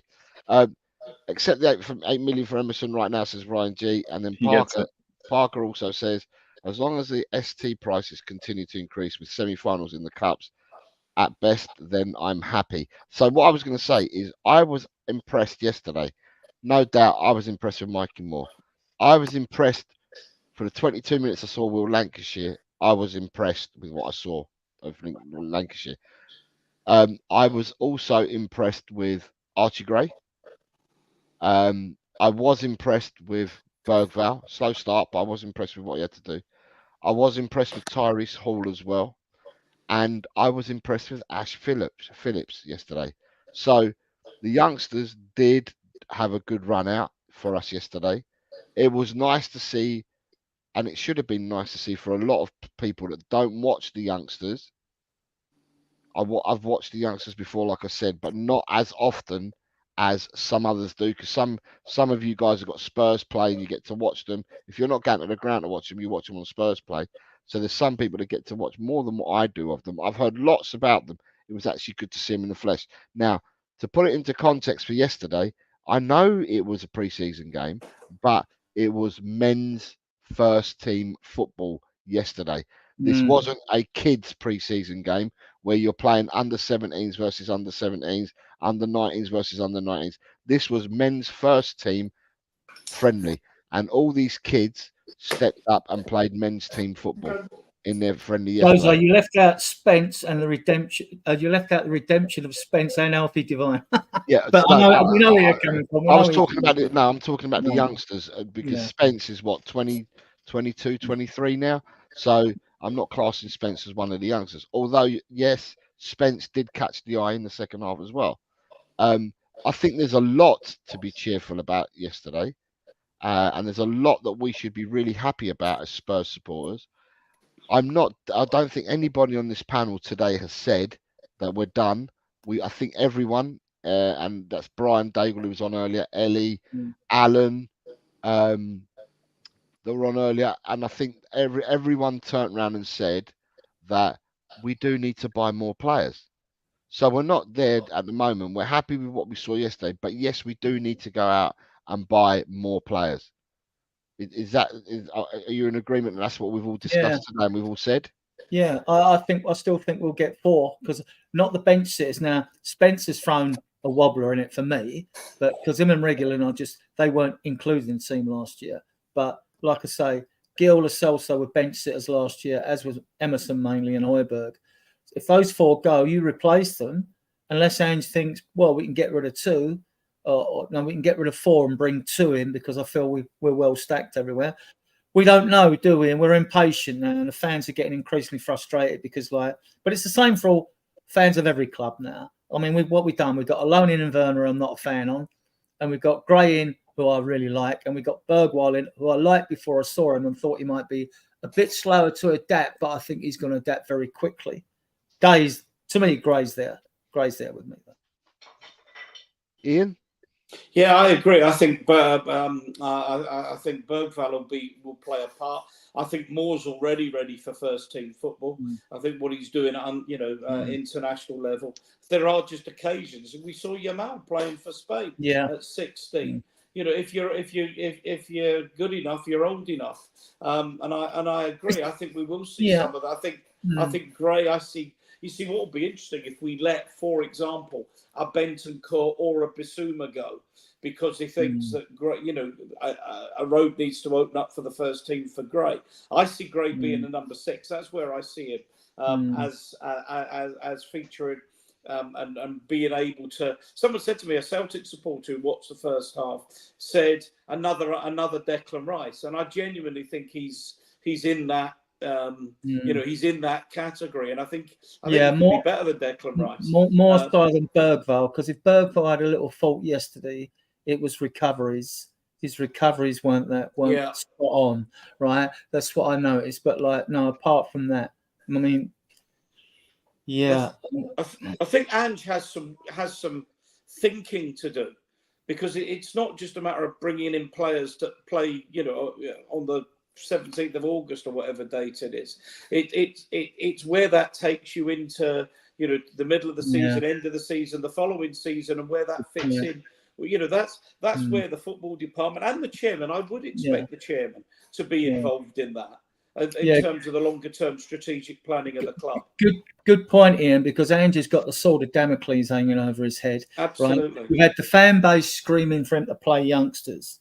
But there's a risk playing youngsters. And once he starts to lose the same games, you lose a few games with youngsters, or a youngster's made a mistake. And you should know as a manager, in a no-win situation, that you actually win a league, basically, or a trophy. You're in a no-win if you do, situation. Damned if you don't. Exactly. So, but I mean, I don't think this will be another season rebuild that someone in the chat. I think Ange's second season, like, he's just going to go for it, like, and I'm going to enjoy the football. It's going to be better than watching England, right? Whether people like the style or not, it's going to be much better than watching England play. And I can't wait to get back in the stadium and watch games.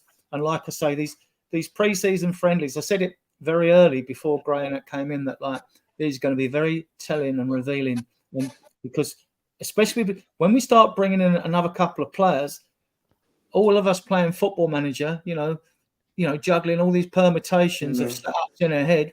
Every extra player brings in increase. It's like a move on the chessboard. It increases the potential moves, the permutations exponentially, like, you know. Yeah, like, of course. So like and I'm confident we will bring.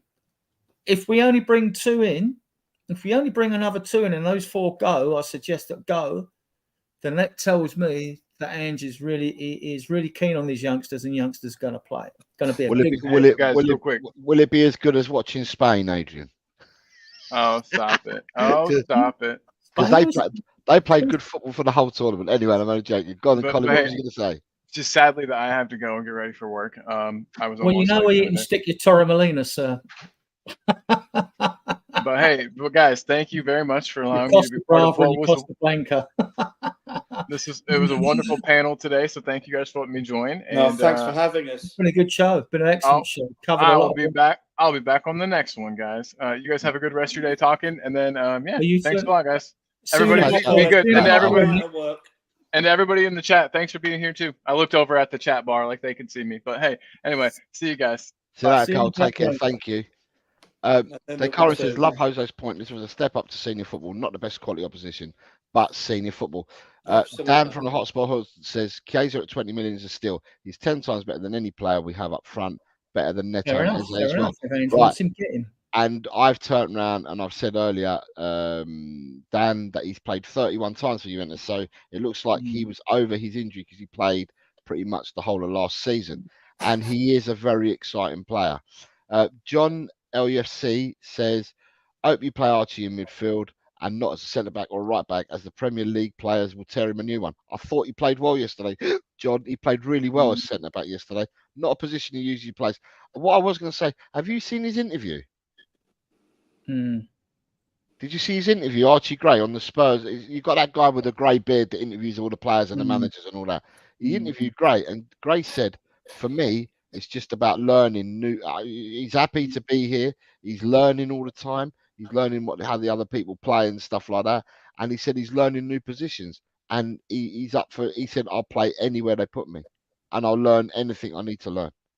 Which is, it's well worth. Fabulous attitude. it's well worth watching his interview after the game yesterday. You can see it. It's on. I saw it on YouTube. It was on YouTube that I saw it. So yeah, it's worth looking at. Chris Lonnie says, I like Richie for his hard work, but I'd prefer he sold and Lancashire more spread the role between them. Maybe see how Kulu does up front. Ryan G says, staring at the wall for 90 minutes is more enjoyable than watching England play. Absolutely. Parker is, I don't agree. I think there is less pressure on the manager when playing youngsters, even if you lose a few. Look at Lampard at Chelsea when he used youth, then bought big the next season. I'm going to take this question and then I'm going to finish the show because it's nearly 2 hours. And it is from Dan Osmo, who says, if Ange isn't top 4 or close by Christmas, he'll be gone like the rest. Do you think he's got the bottle to risk that his job by playing the youth?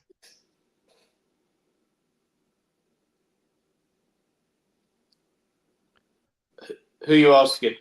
Whoever wants to take the question. I'll go then. I don't think he'll be gone by Christmas. I think if we're hovering above the relegation zone, I think it's a different ball game. But we won't be. I think there's a long-term plan for this club, both in terms of where we are now, but where we're going to be in 3 and 4 years' time. I'm sure the whole football department and the chairman and the manager are talking about what the objectives are, where we can get to, what players we need to get there. I mean, unless there's a complete and utter disaster, I just don't see him being gone. I think people are going to see better football. I think you saw in the second half the kind of football that Ange plays: fast, progressive, positive players getting in behind defenders. I just think it's going to be a really good season. I certainly don't see Ange being gone unless there's a complete disaster. This is for the first time a proper project, and I just don't see it. Yeah, I don't either. I mean, could you imagine the backlash? Another manager gone. I mean, I see him seeing out this season and the following season. If in this third season things didn't work, the one thing I would take heart from the fact is we would have got rid of all the dross that's held us back over these last few seasons, right? That weren't winners, didn't have the right mentality. They'd have been gone. We'd have brought in a few more, which I've always complained about. Getting in more aggressive players is what we need, not passive players. Don't care how good they are. You need aggression in your team and pace. And so I don't see Ange going for the next 2 seasons, to be honest. And I think we'll have worse ways. We'll get Europe next year again, whatever happens. Whether that will satisfy the fan base or not, it will satisfy some, I suppose, not satisfy the other. I want the Europa League. That's what I want more than anything next year. We're not going to win the league. I'm not that delusional, although I'm a 75% glass full person. So no, Ange is going nowhere. He'll be there all next season, and I'm confident that he will have the balls to play youth, but obviously he's not going to sprinkle the team with 5 or 6 of them.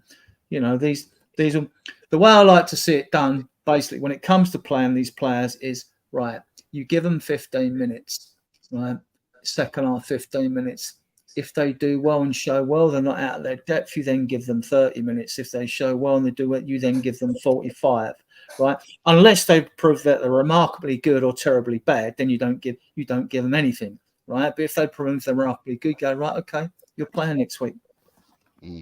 Right. So Dekaru says, to finish the comments, says Ange won't care. He'll play what he thinks is the best long term. If the powers don't want that, then he'll be gone. And Parker says the risk isn't on Ange for him playing youth. The risk will be on Levy on whether he reacts or let it see out like Arsenal did with Arteta, and the fans accept 7th. If youth have played right, we're coming up to 2 hours, and so I'm gonna end the stream now. You two, thank you very much for coming on, as long as with everyone else, because you two are the same channel, aren't you? Mm-hmm. When are you both next on? Well, I'm hoping Ian's going to be doing regular Sunday shows all through the season. I was hoping that I would take the short straw and do whatever show has less viewers on a Tuesday or a Friday. But the reason they're doing Tuesdays is because Mondays you're going to have Monday Night Football. We won't be playing Champions League. And the reason for doing Fridays is after a Thursday Europa League. So I was going to Ellie then pick, but Ellie, depending on her husband's health, blah, blah, blah. I mean, I stepped in yesterday. I said, well, I'll do Fridays, or we can alternate it, like leave in.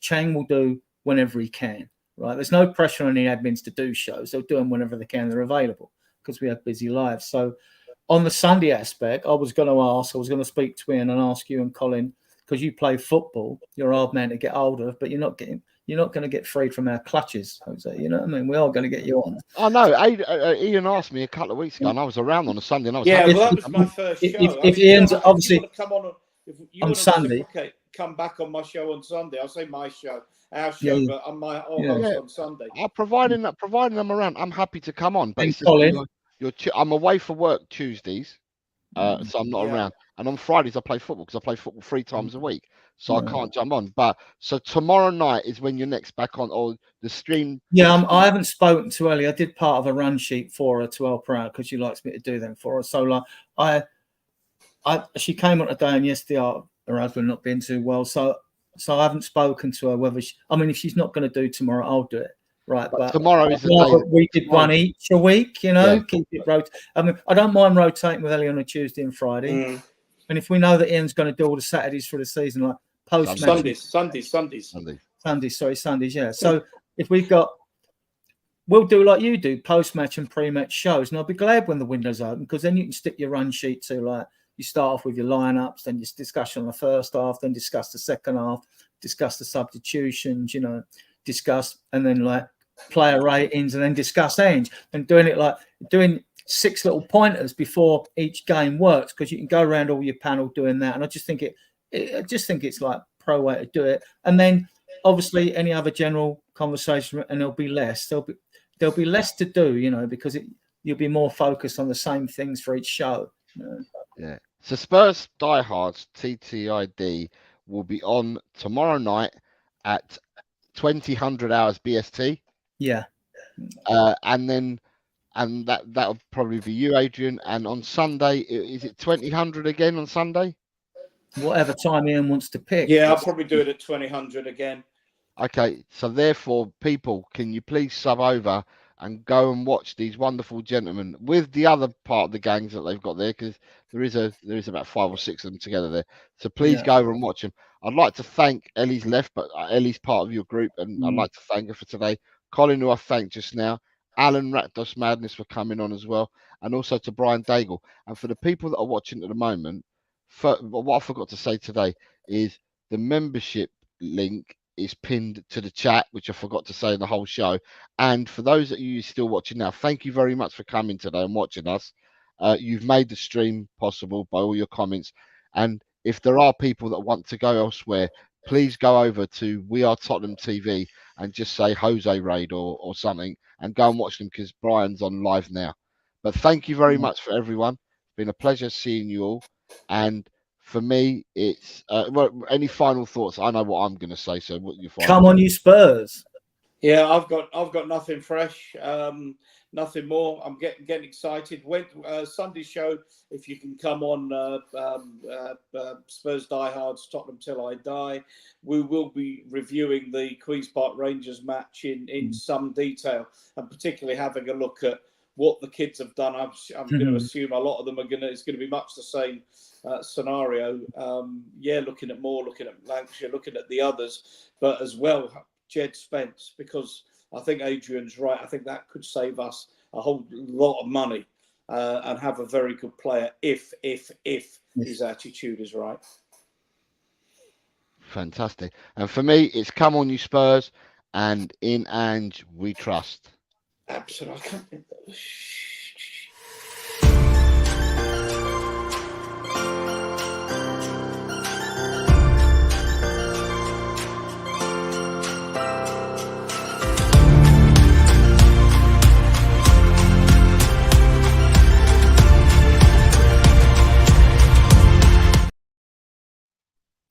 Good show. That was a very good show. Very good show.